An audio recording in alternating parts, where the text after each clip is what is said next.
થઈ ગયું, ઘરે જાઓ, એના જેવી આ વાત છે. પણ વય મર્યાદાના કારણે સૌએ વયની વૃત્તિ લેવી જ પડે છે. મારે પણ લેવાની છે. અમારા પાઠ્ય મિત્રો અમે રીલોન્ચ થઈ રહ્યા છીએ.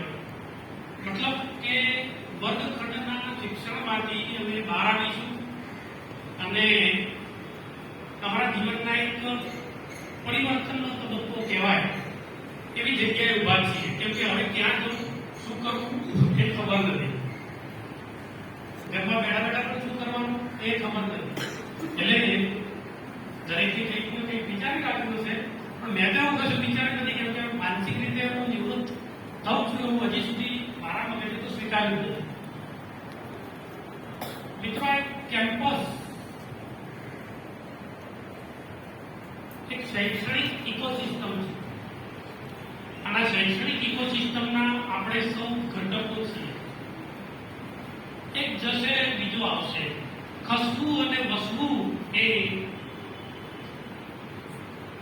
આ પ્રકૃતિનો શાશ્વત નિયમ છે. અને એક ખસશે તો ઓટોમેટિક બીજો આવીને ત્યાં વસી જશે. અવકાશ કઈ પ્રકૃતિમાં રહેતો નથી.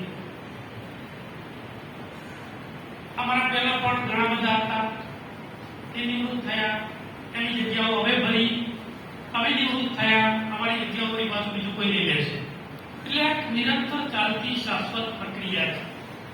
પણ આ સંસ્થામાં મને એક જીવ વિજ્ઞાનના શિક્ષક તરીકે કામ કરવાની જે તક મળી એ મારા જીવનની એક ગૌરવપૂર્ણ પલ છે. સર્વે મારી કારકિર્દીના પૂર્વ આચાર્યો છે એમને આ તબક્કે વંદન કરું. આ સંસ્થાના સ્થાપકોને વંદન કરું. આ સંસ્થાના ટ્રસ્ટીગણને વંદન કરું. અને સૌ મારા સાથી મિત્રો. સાહેબે તો કદાચ કોઈને અશુભી સાહેબે કે પંડ્યા સાહેબે એમના ફરજના ભાગ રૂપે કદાચ કોઈને કંઈ ખાટું મીઠું કીધું હશે. પણ મેં તો વગર ફરજે જણાવી દીધું છે. મારો એ ફરજનો ભાગ નહોતો, પણ શિક્ષકના જીવ તરીકે ક્યાંક લોહી ઉકળી જતું અને ફેસ ટુ ફેસ કંઈક કહેવાય નથી. સૌને કીધું છે. આચાર્ય શ્રીને, સુપરવાઇઝર શ્રીને, સૌ સારા મિત્રોને સૌને કીધું છે. આ તબક્કે મારી એ જે કંઈ મારાથી કહેવાયું હોય તો વધારે ગુજર કરશો.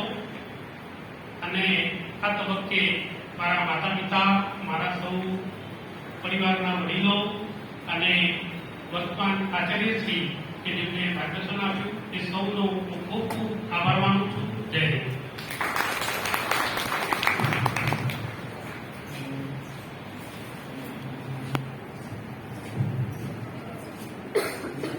આભાર સાહેબ.